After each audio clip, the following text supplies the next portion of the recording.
Welcome to our Shir in Parshat Shavua. We're beginning today Parshat Chukat. Vaydaber Adonai Moshe ve'el Aaron Meir in chapter 19, Perek Yutet. Zot Chukat HaTorah asher tziva Adonai Lemor. Daber o bnei Yisrael v'yikchu elecha fara aduma timima asher ein ba mum asher lo ala aleha ol. ונתתם אותה לאלעזר הכהן והוציא אותה מחוץ למחנה ושוחט אותה לפניו. And we can continue to read and read. I'm hoping that all of you have read the first section. It's quite a weird thing to be reading. Anyone that doesn't have faith in the God of Israel might say that this looks like what? This appears like what? Burning a red cow and taking the ashes in the water and sprinkling it on a person on day number 3 and day number 7. And instead of his halachic situation of being tamei mate, defiled to the dead, he's now what? Tahor, enabling him to go where? To inner parts of the Beit HaMikdash, enabling to partake in eating what? Terumah if he's a Kohen, enabling him to be eating and partaking in eating what? Kodeshim. One more time. And what are Kodeshim? Holies of sacrifices.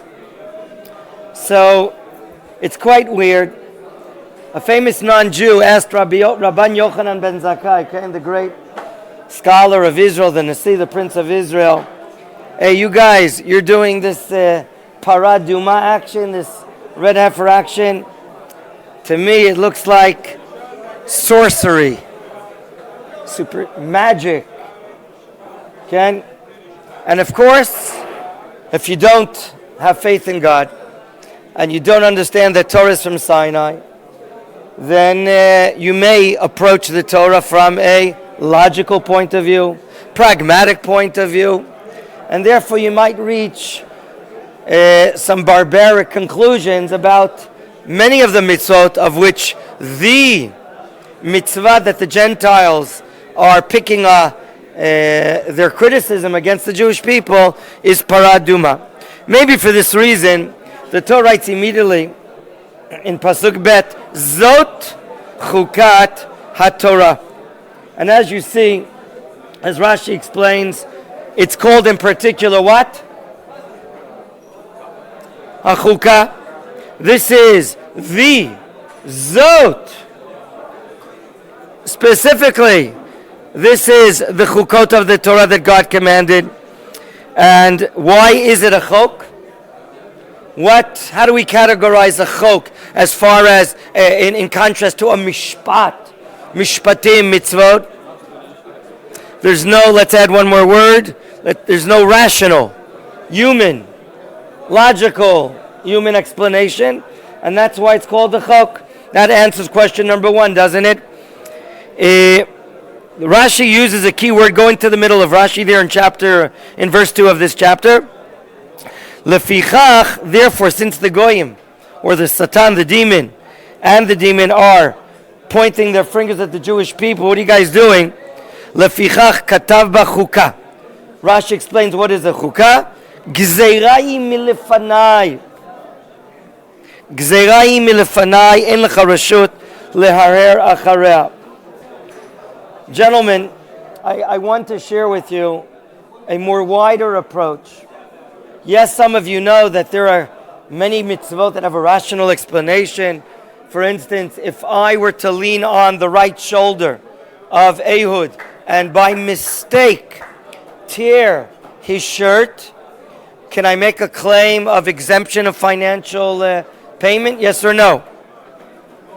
No. Why? I damage it, but I didn't have intention to damage his shirt.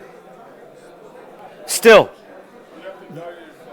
Therefore, in the laws of torts and damages, the Talmud teaches us, Masechet Baba Kama, Adam muad le'olam bein b'shogeg bein b'mezid bein be'ones uvein beratzon. Right? A person is obligated in damages whether he did it intentionally, not intentionally, or even if he was coerced. Let's leave the coercion right now aside. A person's always obligated in damages.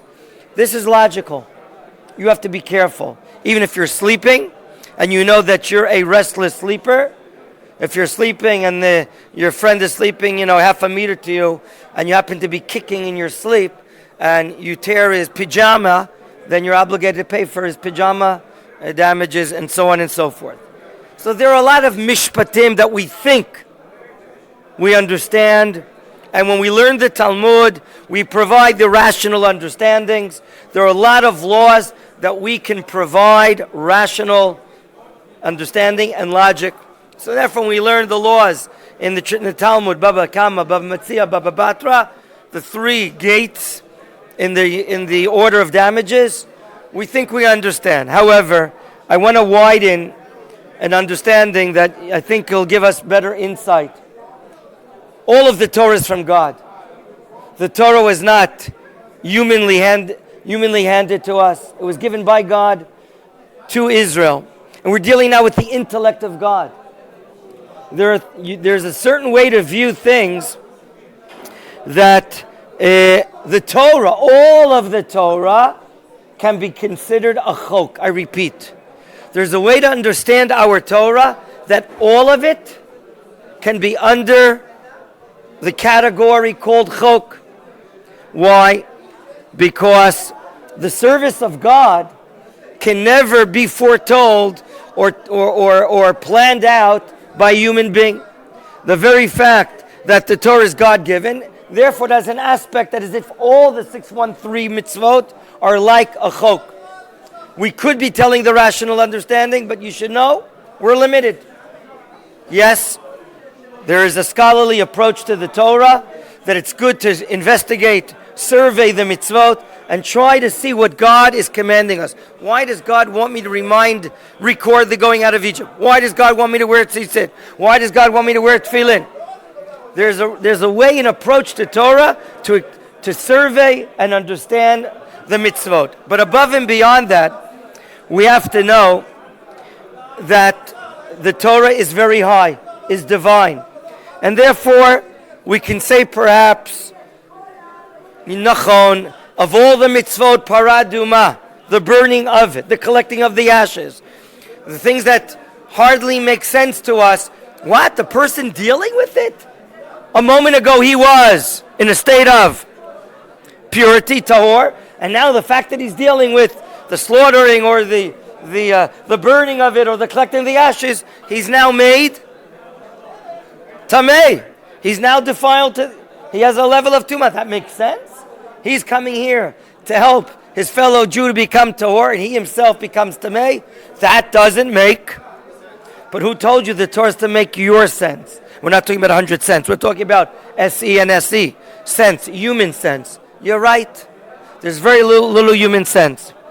I want to just go off to a short point, and it's very important. We share with you right now what the Maharal of Prague says. In chapter 8 of the book called Tiferet Yisrael, the glory of the Jewish people. I heard in the short also not long ago from Rav Kashtiel. There could be two different understandings as far as our approach to the mitzvot are concerned. For instance, the Gentiles, when they treat the Torah, they often say, the Jewish people, their Torah, that's a smart program that they are. That's a very intelligent way of life. Why? Because many Gentiles say we're living in a very complex world. We're living in a world which is very not simple, with a lot of problems. Now we understand the Jewish people, wow, kol hakavod, their God gave them a way of life so they can live their life in this complex world in a better way. They can live their life in a better order.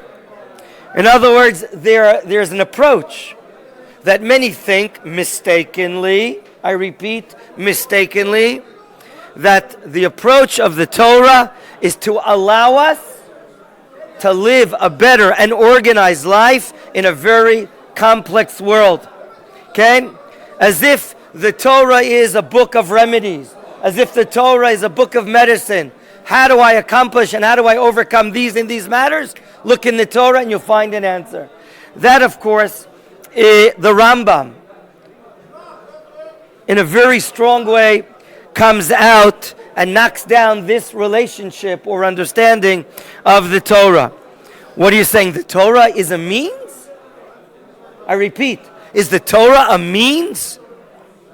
A conduit in order to overcome the difficulties in life? What? Isn't the Torah from heaven? And how can the Torah be a means for life in order to get a more successful life? That's why God brought the Torah down from heaven? Are you telling me we're putting up a mezuzah on the side of the door so that we have better insurance? I mean, I did buy a home insurance policy by my insurance agent, but I think I want better insurance, and therefore I will put up a mezuzah. And what will the mezuzah do? Protect me. It'll protect me from any damage, from any spooky things happening to me. That understanding the Rambam knocks aside and says, what? The Holy Torah is a means for our mundane life? Let's put it in mathematical terms. Kodesh is a means for the Chol? Does that make sense?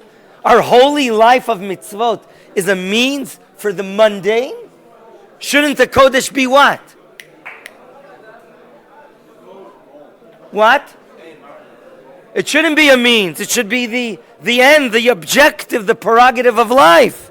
Okay? It doesn't make sense that the Kodesh is an emtsai, a means to the Chol. Okay? Huh? What was the name of that day? The day that we rest? Shabbat, right. Are you saying, I know why God gave us the Shabbat day. The Shabbat day is a means so that we have strength. Taran for Yom Rishon. I'm all alert, right? I'm powerful. I rested on Shabbat. Is that the Shabbat? A means that on Yom Rishon and Yom Sheni I'll have power? Are you saying that the holiness of Shabbat is an emtsai, a means to the Yom Chol? Does that make sense? Therefore, it cannot be. Rather, the mitzvot, we know, is a method of God in order to uplift ourselves, to become more holy, not to overcome the practical or material problems that we have in life. This morning, putting on the talit, I said the following, Asher kiddishanu b'mitzvotav, that He's sanctifying us with His mitzvot. We honestly and deeply believe that there's holiness in the performance of the mitzvot to bring me closer to God. So the Torah and its mitzvot have an impact on my lives to bring me more holiness. Now, regarding paraduma, how red? Let's go now to some details. We're not going to study all the details or answer all the questions, but we're going to go over some basic things. But gentlemen, just realize one more point. We're dealing with para aduma, the laws of tuma and tahara in the desert. Can you find an earlier case where we had to keep laws of tuma and tahara? Can you find even a case here in the book of Bamidbar, Sefer Bamidbar? Who remembers? Where in Sefer Bamidbar are we indeed keeping the laws of tuma and tahara?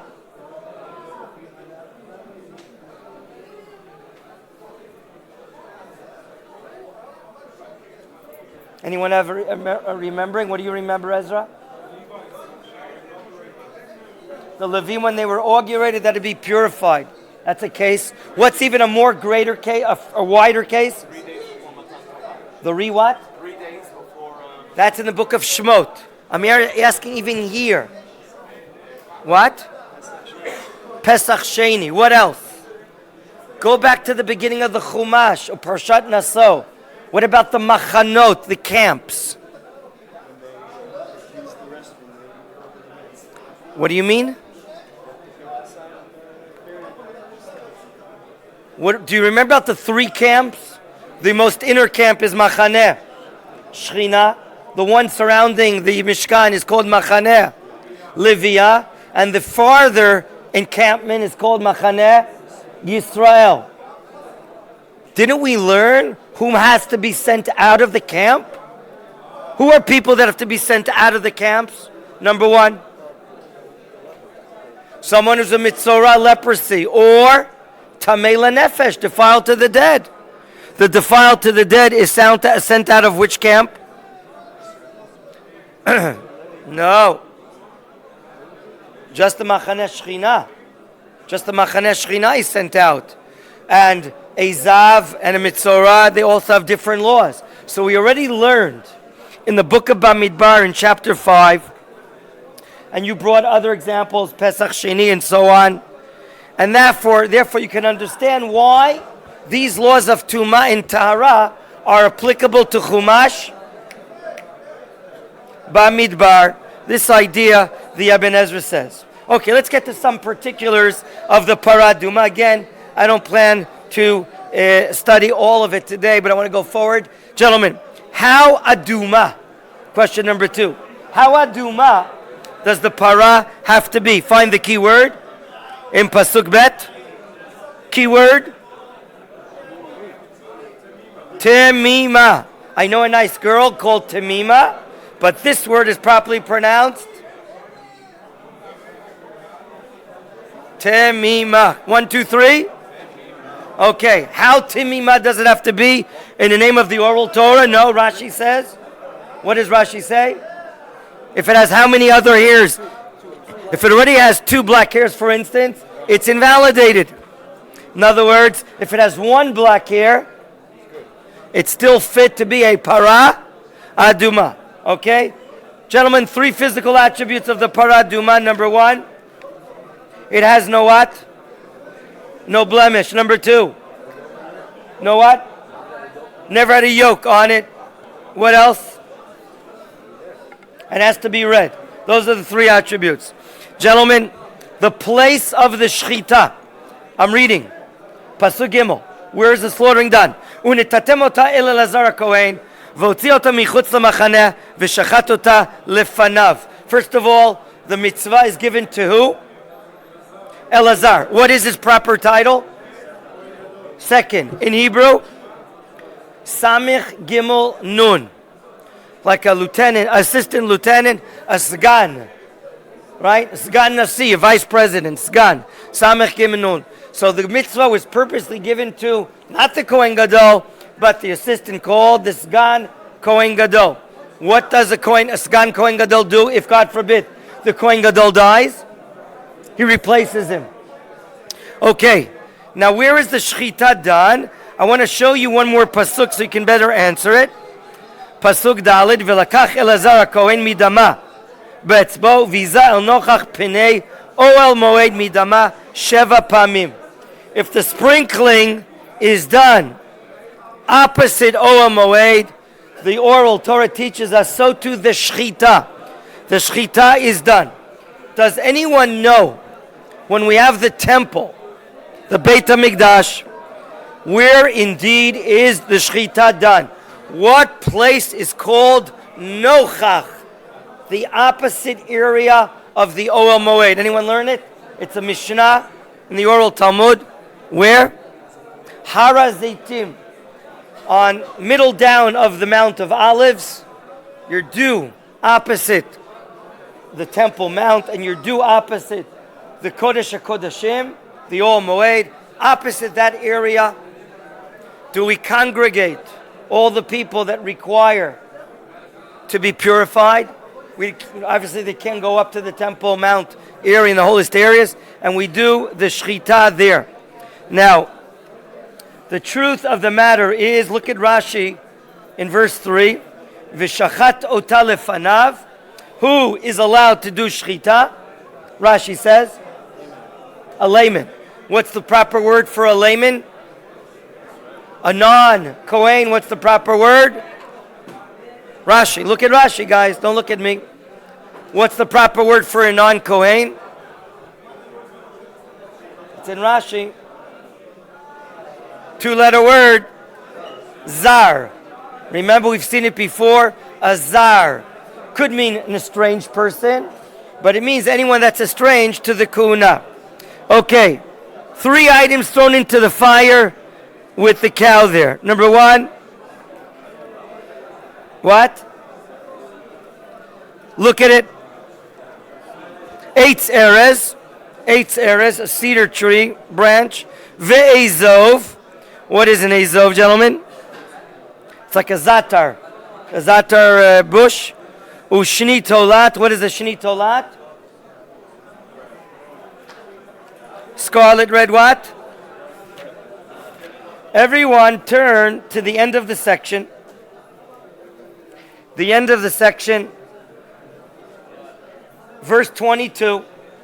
Rashi decides at verse 22 to bring us midrashim. In our midrashim books, ideas about the paraduma. What about it? Yes, but here it's not, right? Let's read the midrash. Some of the midrash. Gentlemen, in the wording of the Rashi paraduma, Rashi clearly says, why is a para being used according to the oral Torah in the midrash? This is coming to bring atonement for who? Cheta Egel. You see the similarity? Egel is a baby cow, right? And now we're dealing with the para. Okay? Why lo Allah alea ol? Keshem sheparku me'aleim ol shamayim. Ol is the yoke. This corresponds to the yoke of God that the Jewish people didn't keep at Sinai in doing the sin of the Cheta Egel. Okay? Why Elazar Kohen? Rashi in the Midrash. Has everyone found that Rashi in verse 22 where I'm reading? It's the long Rashi with different parts to it. Why Elazar is given the role of in charge of the burning of the this para? Rashi says, "Kishem shenikalu al Aaron shukohen lasota egel," just like the Jews conglomerated to go up against Aaron to do the egel. The oral Torah in the Midrash brought here says, since Aaron had a part in the sin of the golden calf, therefore it's as if he's stripped of this mitzvah and it's given to the assistant Kohen Gadol, and that's why it does that, because if someone has some debits on him, some strikes on him, we're not going to be using him to defend the Jewish people. We're going to use this to purify. It's also used in order to atone. So that explains why Aaron is not being used. The prosecuting attorney cannot be turned into the defense attorney. That's a Talmudic statement that also explains why the Kohen Gadol, when he goes into the Holy of Holies, which clothing, on Yom Kippur, which clothing does he not use? Bigdei Zahav. Why doesn't he use the golden articles of clothing? What does the golden clothing remind us of? Chet Egel. Chet Egel HaZahav, right? The golden calf. Let's continue. Eitz Erez ve'ezov ushni tolaat. 3 materials thrown into the fire. Follow the Rashi. Put your finger on the place. Shlosha. By the way, does anyone have it? Where are we reading?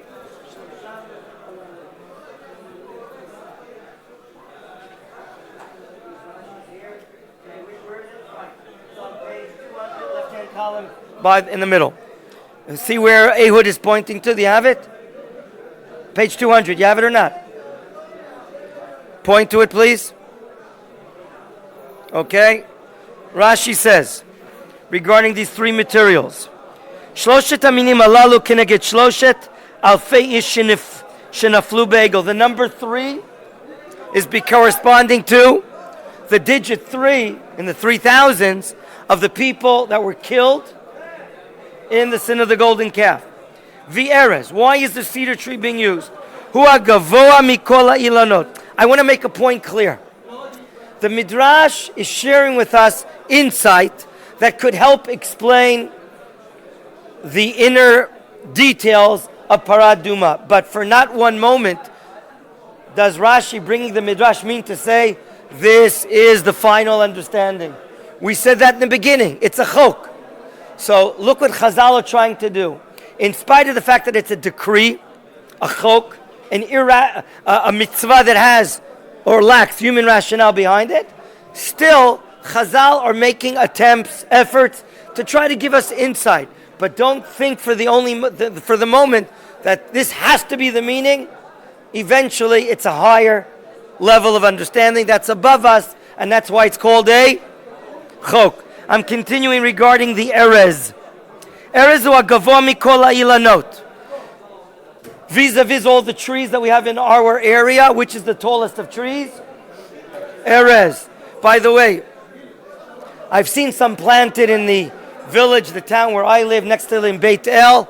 But in which part of Israel is it famous for finding a lot of forest of arazim? Where is that? In Lebanon, right? When you say Lebanon, he means northern Israel, because that belongs to the Jewish people. Okay, so that area is called the Arzei Lebanon. Who mentioned in one of his psalms? David. Which psalm? It's one of the best sellers, Tehillim. No, which psalm? Number 1. Don't give me the Shabbat business. Tell me which chapter are you singing? Huh?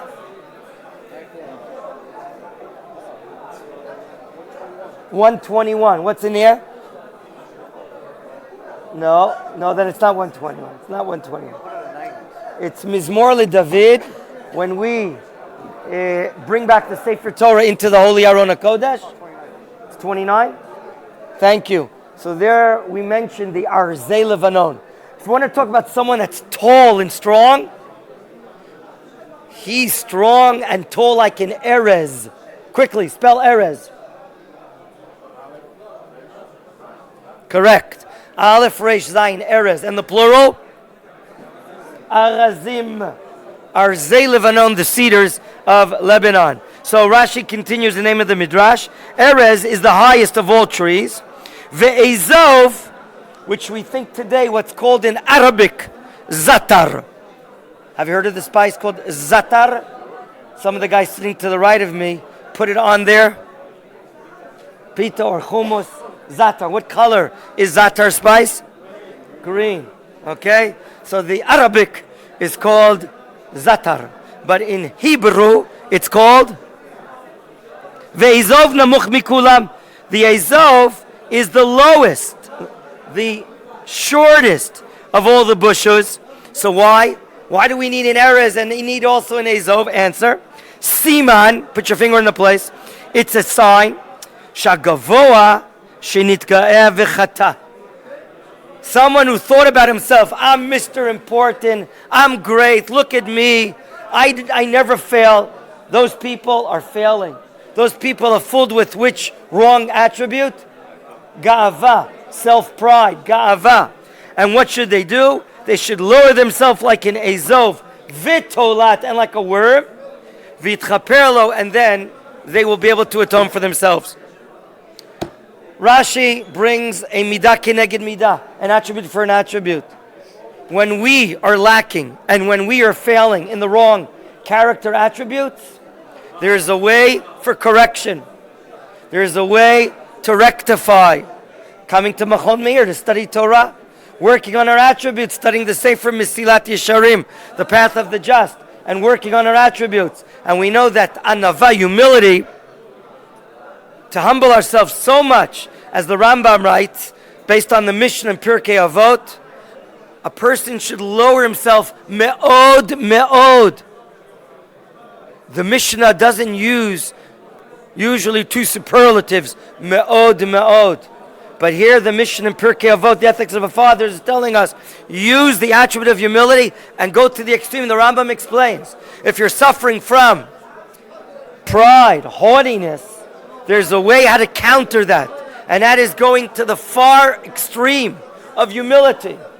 And by doing that, with time, you'll balance yourself and find somewhere in the middle. But the ultimate objective is to even be more humble than the middle, so that we don't fall in the terrible attribute of gava, of pride. Okay. Did I want to say something else? No. Let's go back and answer one or two more questions. Okay, verses 8 and 9, gentlemen. Let's go to verses 8 and 9. What do you read? Hasoref ota, the one burning. By the way, the ota. Why is the feminine gender used in verse 8? Para is female, nikeva. So you see the word vasoref ota and not oto. Do you see that? Go back in 8. Go back. You have it? Okay, verse 8. Vasoref ota, the feminine gender. What must he do? Look inside. Yichabes bagadav b'mayim. Is that a Maytag or General Electric? It says he should laundry his clothing b'mayim. Would you please tell me why? Or what the Torah means by saying ba mayim instead of reading 2 dots be mayim?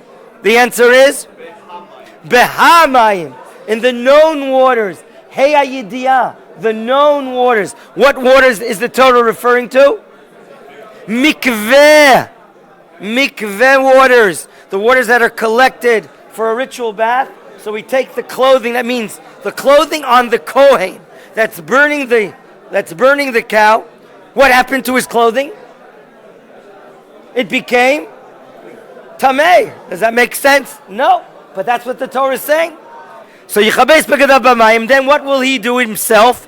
V'rachatz bisaro b'mayim. Do you see the word again? B'mayim with the patach under the letter bet. That's hinting to that it has to go into the known waters. Which known waters? Mikveh waters. V'tamei ada aref. How long is the tumah, the defilement of the person burning it? 1 day. Until when? Sunrise, sunset. I'm not going to sing the more of the song. Sunset, until the sun sets. And what appears in the sky? 3 stars appear. Some of you learning Gemara Masechet Brachot. That is the first subject in the Talmud. Masechet Brachot, Daf Bet, Amud Aleph on the bottom. And there we learn about those that end their defilement after the sun sets and the stars come out. And then, Shalom Nachman Cohen, how are you? You wanted to invite me to a steak dinner tonight of holies? Really? Was a thanks offering? I'll come, not now. I'm only going to come tonight. Yeah, I went to the mikveh already. My clothing was in the mikveh as well. I'll be there tonight. I should be there about 8:13, and I'll see you. Keep a plate for me inside the old city. And that, the one that burned the cow, he can partake in a steak dinner of Kodeshim, because his clothing went to the mikveh. He went into the mikveh, and the third element needed, V'tamei kohen ad ha'arev. How do we halachically categorize erev? Stars coming out. Is that clear? Let's go on.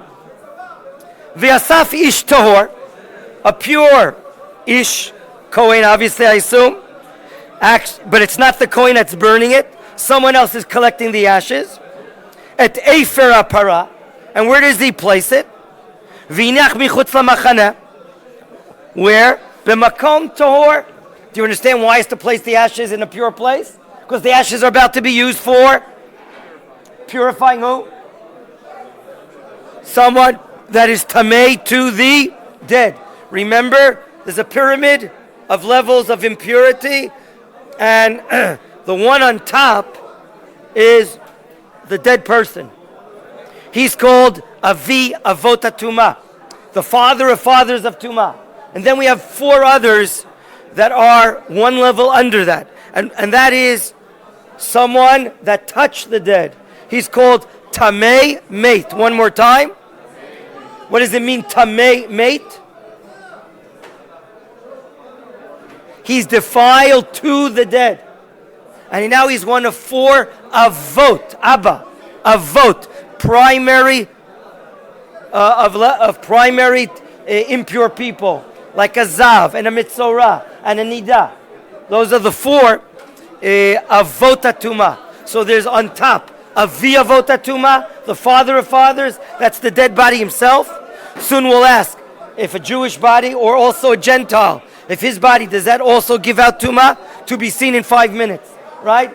So there's the Avi Avot Tuma and 4 Avot Tuma. And now we're collecting the ashes and placing them in a pure place. Before we get to part 2 of verse 9, Ben has a question. No, we didn't get to that. Be patient and get to that. I said in 5 minutes, which is now 4.5 minutes. Okay, let's go on. Ve'aita, and it shall be, la'adat b'nei Yisrael mishmeret, you're going to preserve the ashes. Lemei nida chatati. Do you see the key words lemei nida? Hello? Lemei nida. No.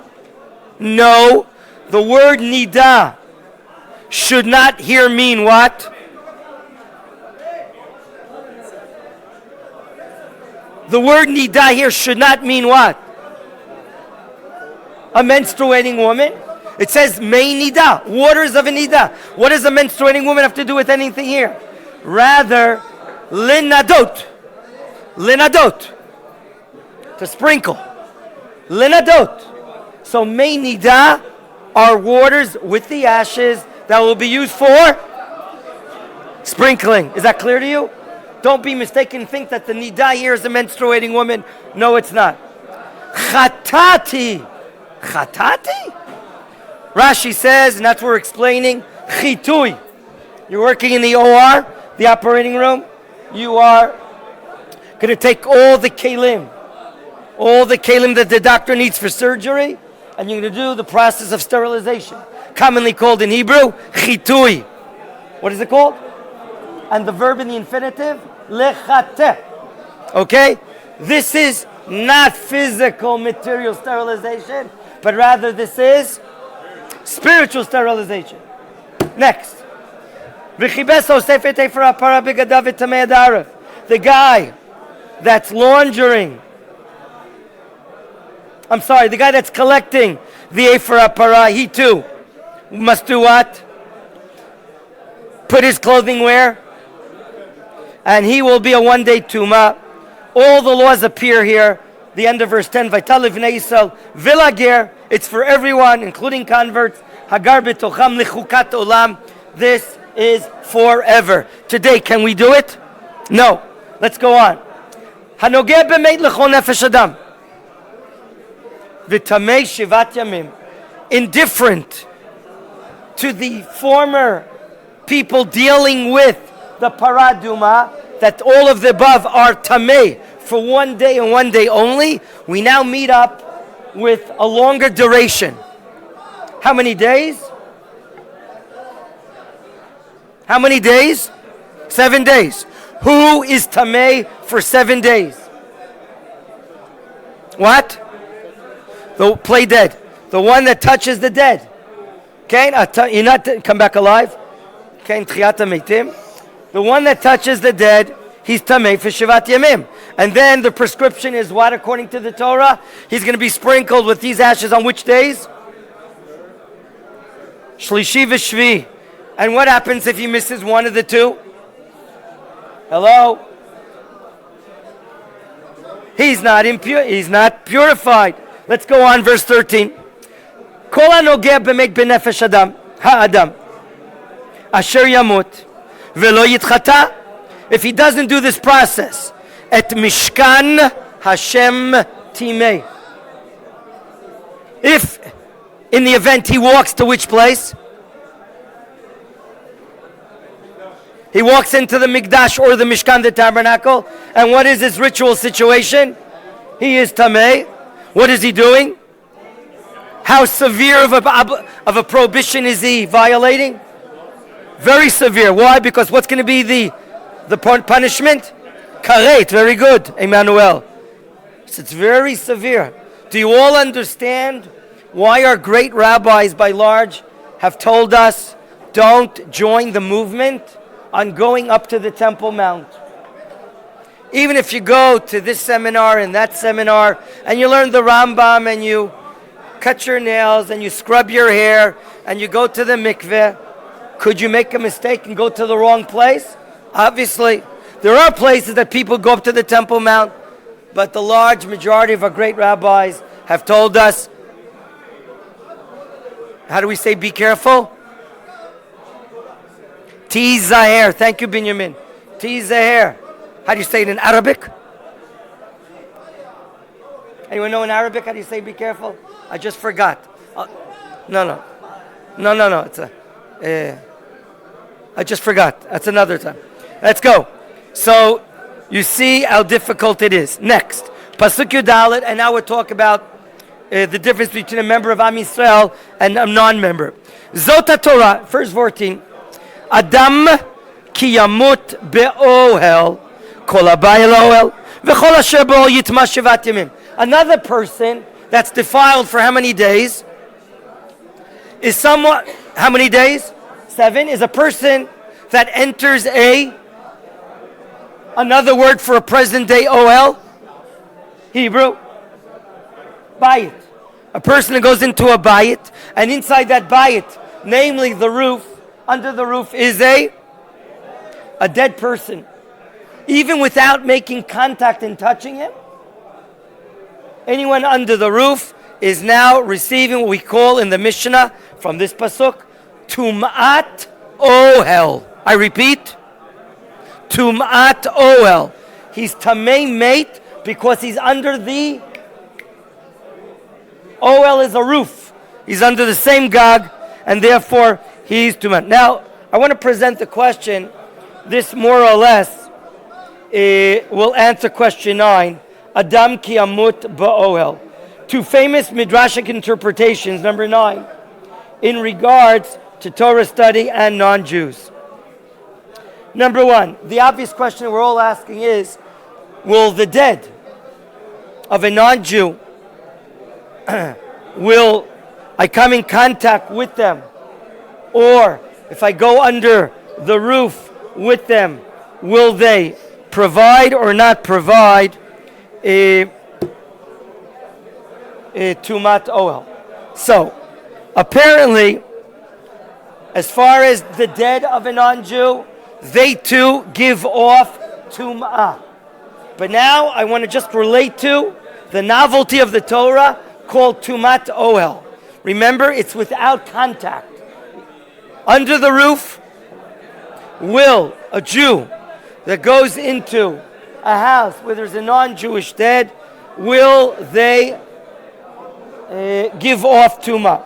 So this is a famous machlok, a difference of opinion in the Mishnah, our great scholars. And here we're talking about Rashbi, namely Rabbi Shimon Bar Yochai. You've heard of him? The great author of the Zohar. You're not 40, don't study it yet. No, the great author of the Zohar, Rashbi, Rabbi Shimon Bar Yochai, against Chachamim. Chachamim say yes, that if you're under the tent of a non-Jewish dead person, it gives you Tum'at Ohel. Tosfot, in the Talmud, on the Talmud, codified and says the law is like Chachamim. Why? Because when you usually have a difference of opinion between a lone opinion against a majority opinion, quote, Machloket Yachid v'Rabim, a difference between the Yachid and the Rabim, halacha is usually like the Rabim, the majority. What do you think democracy started in Rome? It wasn't even in Rome. Democracy started in the Torah. As it says in Shemot 22, Acharei Rabim Lahatot. After the majority, shall you tilt the law. Gemara Masechet Sanhedrin brings that a lot of times. That is Chachamim's opinion, and Tosfot adopted that opinion. Let's get the key word now. However, Rashbi, Rabbi Shimon Bar Yochai, in the Mishnah, he says no, that if you enter into a tent with a dead Gentile and you don't touch him, it does not give off what? Tumah. The Rambam, your friend, your friend also, no? He codifies the law like Rashbi. And I want to tell you the source. It says in our pasuk, Zot HaTorah Adam ki yamut ba'ohel. And in verse 13, it says, Kol hanogeh b'meit b'nefesh ha'adam. The Talmud in Masechet Yevamot, as well as other places, especially regarding the prophecies of Yechezkel the prophet. Which prophet? Yechezkel the prophet. There, in many of his prophecies, the word Adam is used many times. And the Talmud explains, Yesh Adam, v'yesh ha'adam. There is man, and there is capital T-H-E, man.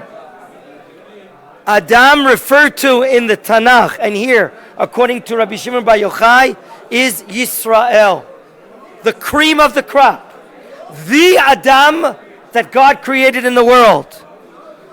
As the Torah says in Devarim chapter 14, Banim atem l'Hashem Elokechem.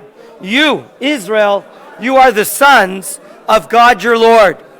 It's not putting down any of the Gentiles, not the Canucks and not the Scandinavians and not anyone else. It's just that God separated us and gave us special holiness and made us different, unique, to be carrying the divine objective in the world. So therefore, Rashbi says, Tumat Oel does not apply to the dead of the Gentile. And that's one midrashic understanding that has halachic relevance. The other midrash, you know what? I want to shortly hear your question because I don't want you to burst. You wanted to ask this 10 minutes ago, and I thought 5 minutes would be enough, but it wasn't. This guy speaks too much. Go ahead.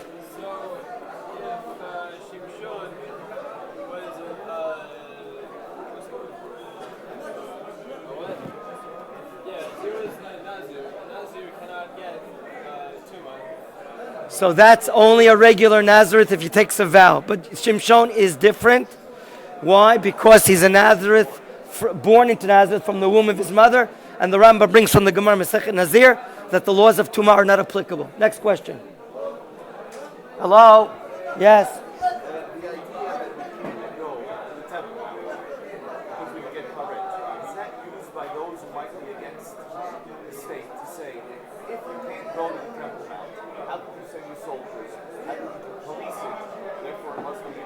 That's pikuach nefesh.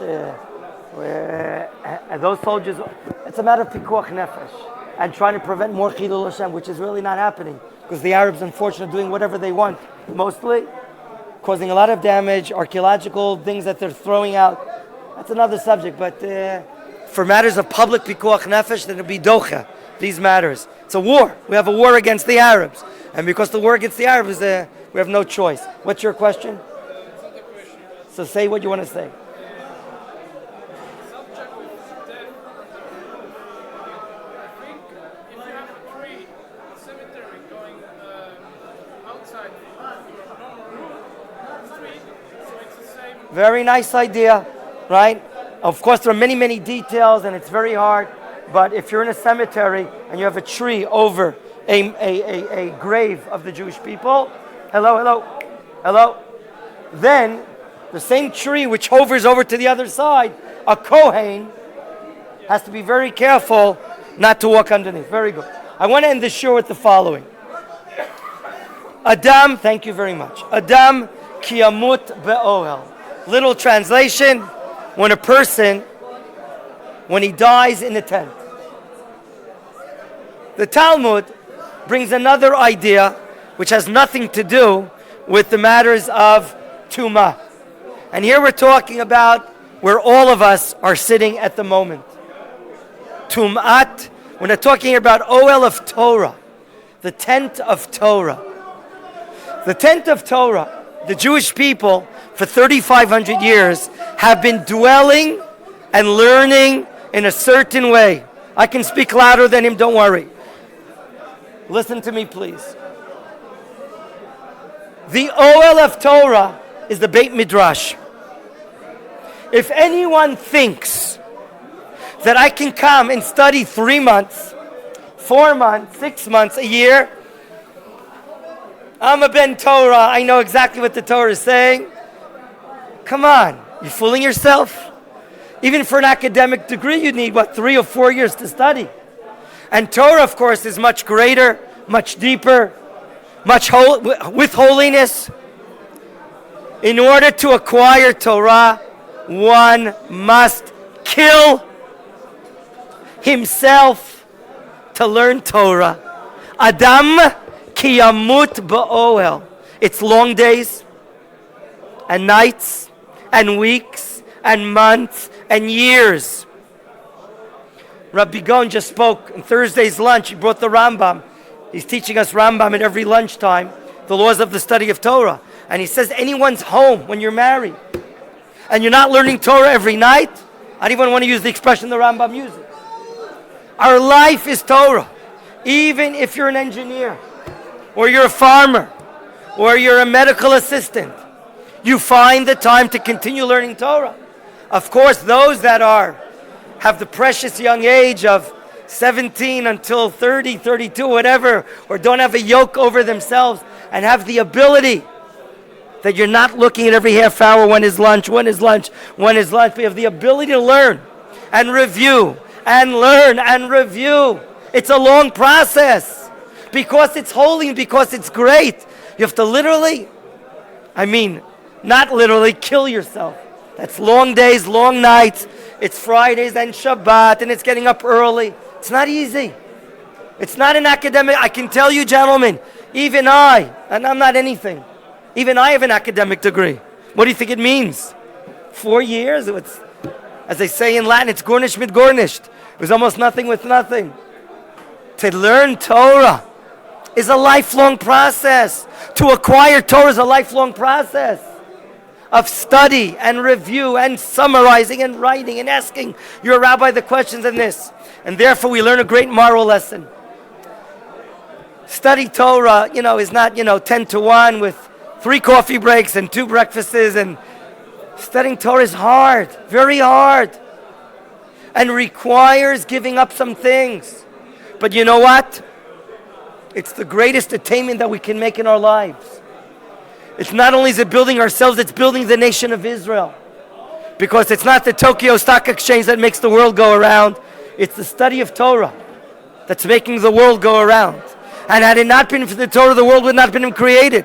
As the prophet says, and I'm quoting, Im lo briti yomam v'layla, had it not been for my covenant of day and night, namely, the study of Torah of day and night, chukot shamayim va'aretz lo samti, the statutes, the laws of heaven and earth, gravity, and so on and so forth, I would have never placed. Have a great day. We'll meet in a few minutes for a shiur in Tanakh.